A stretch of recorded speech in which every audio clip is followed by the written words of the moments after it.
قطر کی راس Lifan industrial city میں دھماکے کے بعد آتش زدگی، ریسکیو ٹیموں نے شعلوں پر قابو پا لیا۔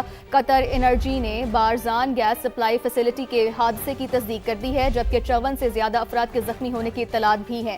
واقعہ آپریشنل حادثے کے باعث پیش آیا، تحقیقات جاری ہیں۔ قطر کی توانائی تنصیبات میں حادثے کے بعد حفاظتی انتظامات سخت کر دیے گئے ہیں۔ تو آپ کو یہاں اپڈیٹ کرتے چلے اس اہم خبر سے متعلق کہ قطر کی راس لفان انڈسٹریل سٹی میں دھماکے کے بعد آتش زدگی، ریسکیو ٹیموں نے شعلوں پر قابو پا لیا ہے۔ قطر انرجی نے بارزان گیس سپلائی فیسلٹی میں حادثے کی تصدیق کر دی ہے۔ 54 سے زیادہ افراد کے زخمی ہونے کی اطلاعات ہیں۔ واقعہ آپریشنل حادثے کے باعث پیش آیا، تحقیقات جاری ہیں۔ قطر کی توانائی تنصیبات میں حادثے کے بعد حفاظتی انتظامات سخت کر دیے گئے ہیں۔ آپ کو بتاتے چلیں یہ اہم اپڈیٹ ہے۔ قطر کی راس لفان انڈسٹریل سٹی میں دھماکے کے بعد آتش زدگی، ریسکیو ٹیموں نے شعلوں پر قابو پا لیا۔ قطر انرجی نے بارزان گیس سپلائی فیسلٹی میں حادثے کی تصدیق کر دی۔ 54 سے زیادہ افراد کے زخمی ہونے کی اطلاعات ہیں۔ ناظرین، دنیا بھر میں آج کی بڑی خبر، آج کی ٹاپ سٹوری یہی ہے کہ امریکہ اور ایران آگے بڑھنے پر راضی ہیں۔ میزبان پاکستان کے ثالثی میں برگن اسٹاک میں ہونے والے مذاکرات کے پہلے دور کا اعلامیہ جاری کر دیا گیا ہے، جس کے تحت 60 دن میں حتمی معاہدے تک پہنچنے کے لیے روڈ میپ پر دونوں فریق راضی ہوں گے۔ اب تکنیکی مذاکرات فوری شروع ہوں گے۔ برگن اسٹاک میں ہفتہ بھر تکنیکی مذاکرات جاری رہیں گے۔ جوہری پروگرام، ایران پر عائد پابندیوں اور نگرانی کے لیے خصوصی ورکنگ گروپس قائم کیے جائیں گے۔ اور دو مزید اہم نکات یہ کہ آبنہ ہرمز میں تجارتی جہازوں کی محفوظ آمد و رفت کے لیے رابطہ نظام تشکیل دیا جا رہا ہے، جبکہ لبنان میں جنگ بندی اور فوجی کارروائیوں کے خاتمے کی نگرانی کے لیے سیل بھی قائم کیا جائے گا، جسے ڈی کنفلکشن سیل کا نام دیا گیا ہے۔ اعلامیہ کے مطابق قطر اور پاکستان ثالثی کے عمل کی سیاسی نگرانی جاری رکھیں گے۔ اب خدا کر کے بات یہاں تک پہنچی ہے تو ایران اور امریکہ کے درمیان براہ راست رابطوں کے لیے نیا فریم ورک تیار کیا جائے گا۔ البتہ قطر اور پاکستان ثالثی کے کردار میں بدستور متحرک رہیں گے۔ چیف مذاکرات کار باقاعدگی سے پیش رفت رپورٹ کریں گے۔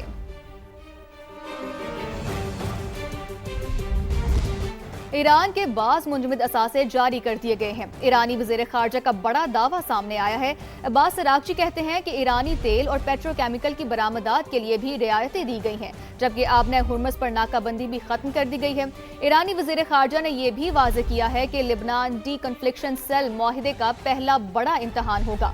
بولے ایران کی ترقی اور تعمیر نو کا بڑا منصوبہ شروع کیا جائے گا۔ عباس عراقچی نے پاکستان اور قطر کی انتھک ثالثی کی کوششوں کو بھی تعریف کی ہے۔ کہا فٹ بال کے میدان سے مذاکرات کی میز اور میدان جنگ تک ایرانی عوام کے وقار کے دفاع کے لیے ہر محاذ پر جدوجہد جاری رکھیں۔ ایرانی وزیر خارجہ کا کہنا تھا کہ فٹ بال کے میدان سے سفارتکاری تک قومی عزت اولین ترجیح ہے۔ ایرانی عوام کی سربلندی ہی ہماری جدوجہد کا محور ہے۔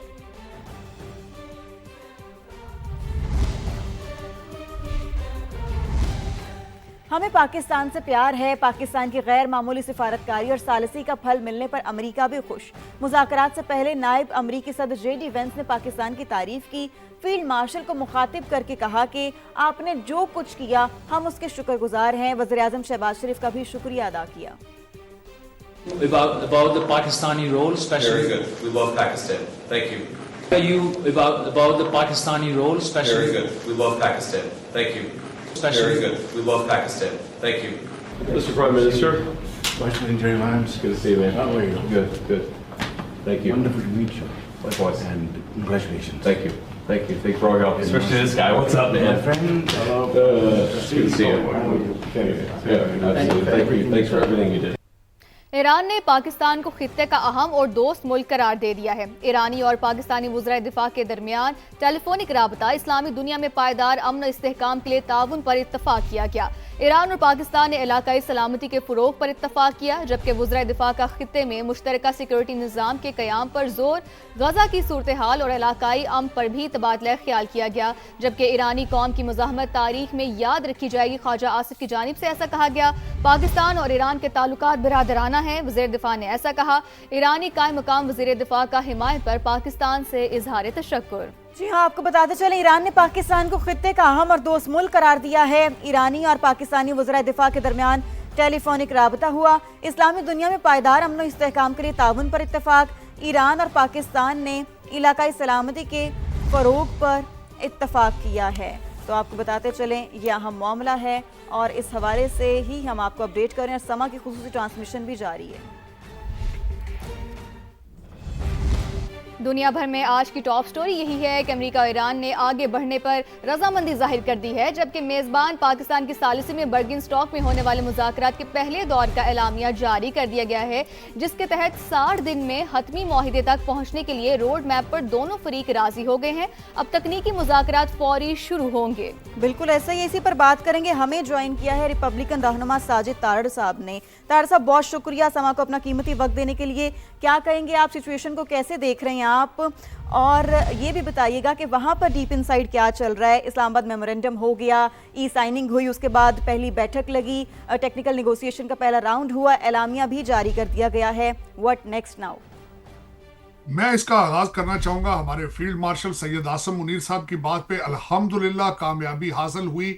پاکستان کی انتھک کوششیں، میں سمجھتا ہوں کہ اگر دیکھا جائے ہمارے فیلڈ مارشل، ہمارے prime minister Mohsin Naqvi, foreign minister, جنہوں نے لاکھوں میل کا فاصلہ طے کیا اور چند گھنٹوں کی نیند کے باوجود اور ثابت قدمی سے ڈٹے رہے اور اس سارے مرحلے کے اوپر کبھی بھی مایوس نہیں ہوئے۔ اور پھر سب سے بڑی اچیومنٹ یہ ہے کہ کوئی خبر لیک نہیں ہوئی۔ میں یہاں پہ ایک مزید اضافہ کرنا چاہوں گا، جب ہمارے فیلڈ مارشل صاحب امریکہ میں تھے تو ٹیمپا فلوریڈا میں انہوں نے کہا تھا کہ لوگوں کو ہم سے فارن پالیسیز کی کلاسیں لینی چاہیے، تو میرے خیال میں وہ بالکل اس بات پہ صحیح تھے کہ آج جو ایک سفارتکاری کی ایک نئی تاریخ رقم کی گئی ہے، ایک ڈیل آف دا سینچری میں اس کو کہوں گا، کہ دنیا کی تیسری عالمی جنگ کو روکنے میں وہ کامیاب رہے ہیں۔ آج دنیا کا ہر کیپٹل، ہر ملک یہ چاہے گا کہ اگلا نوبل پیس پرائز جو ہے وہ پاکستان جائے۔ آج میں بتانا چاہوں گا کہ یہاں کی سچویشن کیا ہے۔ یہاں پہ سچویشن یہ ہے کہ جب سے پریزیڈنٹ ٹرمپ صاحب تو ریپبلکن پارٹی کے جتنے سیاسی قد آور ہاکش لیڈر تھے، وہ مسلسل جن کو جو زائنس یہودی لابی میں جو ان کا جو حصہ ہے، وہ مسلسل ڈونلڈ ٹرمپ صاحب کو اپیل کر رہے ہیں، لابی کر رہے ہیں کہ یہ ایران کی اس ڈیل کو تنقید کا نشانہ بنا رہے ہیں، اور اسی کا فرسٹریشن کا اظہار آج ڈونلڈ ٹرمپ صاحب نے صبح کیا تھا، جو کہ ایک دفعہ جس کی وجہ سے مایوسی ہوئی اس پورے اس اقدام پہ۔ لیکن میں سمجھتا ہوں کہ ہمارے فیلڈ مارشل، ہمارے پرائم منسٹر صاحب کی کوششوں کی وجہ سے ایک اچھا بیانیہ اعلانیہ سامنے آیا ہے، ایک روڈ میپ سامنے آ چکا ہے، اور اس میں 2 الفاظ استعمال کیے گئے میڈیٹرز کی طرف سے کہ پازیٹیو اینڈ کنسٹرکٹیو ایٹماسفیئر، اور دوسرا لفظ یہ تھا انکرجنگ پروگرس۔ تو میں سمجھتا ہوں، بہت پر امید ہوں، اس کا سہرا میرے وطن عزیز کے سر پہ ہے، اور ویل ڈن پاکستان۔ ساجد صاحب یہ بھی کہے گا کہ پاکستان کی کارکردگی کو، ثالثی کو تو پوری دنیا ہی تعریف کر رہی ہے، اس کا اعتراف کر رہی ہے۔ چونکہ آپ وہاں پر موجود ہیں، وہاں کی عوام کا اس بارے میں کیا فیڈ بیک ہے، ان کی کیا رائے ہے اس بارے میں؟ ایک تو میں یہاں پہ یہ بتانا چاہوں گا کہ ڈونلڈ ٹرمپ صاحب کی پارٹی جو میگا میکنگ امریکہ گریٹ اگین موومنٹ تھی، وہ اینٹائی وار تھی، وہ جنگوں کے حق میں نہیں تھے۔ پریزیڈنٹ ٹرمپ صاحب بھی اپنے تینوں الیکشنز میں ایک اینٹائی وار پریزیڈنٹ بن کے سامنے آئے، امیدوار بن کے سامنے آئے۔ یہ جنگ انتہائی ان پاپولر تھی، لیکن پاکستان کو اس نظر سے دیکھا جا رہا ہے کہ پاکستان ایک ایسا کنٹری ہے جنہوں نے فیس سیونگ دی ہے، جنہوں نے ایگزٹ اسٹریٹجی میں امریکہ کی مدد کی ہے۔ آج امریکہ کے عوام بھی شکریہ ادا کر رہے ہیں پاکستان کو عزت کی نظر سے دیکھ رہے ہیں، اور آج میں بحیثیت پاکستانی امریکن اتنا خوش ہوں کہ میرے پاکستان کو ہمیشہ ماضی میں جب بھی دیکھا جاتا تھا تو دہشت گردی کے ساتھ اٹیچ کرنا، ڈیفنس کے لحاظ سے، افغانستان کی دہشت گردی کے لحاظ سے خبریں سننے کو ملتی تھی، لیکن آج میں سمجھتا ہوں کہ پاکستانی پاسپورٹ کی، پاکستان کنٹری کی اتنی جو پذیرائی ہو رہی ہے اور عزت افزائی ہو رہی ہے، ریمارکیبل۔ میں امید رکھتا ہوں کہ فیوچر میں بھی پاکستان اور اسلام آباد اسی طریقے سے دنیا میں امن کا پرچار کرتے رہیں گے، اور میں یہ دیکھ رہا ہوں کہ پاکستان کا تابناک فیوچر، آپ کی جو ملٹری ڈپلومیسی ہے، سعودی عربیہ کے ساتھ آپ کا کانٹریکٹ ہے، ڈیفنس کانٹریکٹ، آگے فیوچر میں ہماری افواج نہ صرف جا کے آرمیز کو ٹرینڈ کریں گی، بلکہ وہاں پہ پاکستان کا اسلحہ جائے گا۔ پاکستانی افواج نہ صرف امریکن اسلحے پہ مہارت رکھتی ہیں، بلکہ چائنیز اسلحے کے اوپر بھی انہیں دسترس حاصل ہے۔ آپ بنیان المرصوص کی مثال آپ کے سامنے موجود ہے۔ پاکستان کا ایک تابناک فیوچر اور ایک ایران کے ساتھ نئی پارٹنرشپ کا آغاز ہوگا۔ میں یہ سمجھتا ہوں کہ پاکستان کی ترقی بہت قریب ہے۔ انشاءاللہ ساجد صاحب، اس میں کوئی دو رائے نہیں ہے. ساجد صاحب یہ بھی کہیے گا کہ آپ خاصی بصیرت رکھتے ہیں ان تمام تر معاملات پر، ہمیں یہ بتائیں کہ یہ سارا پروسیس بہت ہی کوئی آسان پروسیس نہیں تھا، بہت ہی زیادہ کمپلیکس مسئلہ ہے یہ، اس کی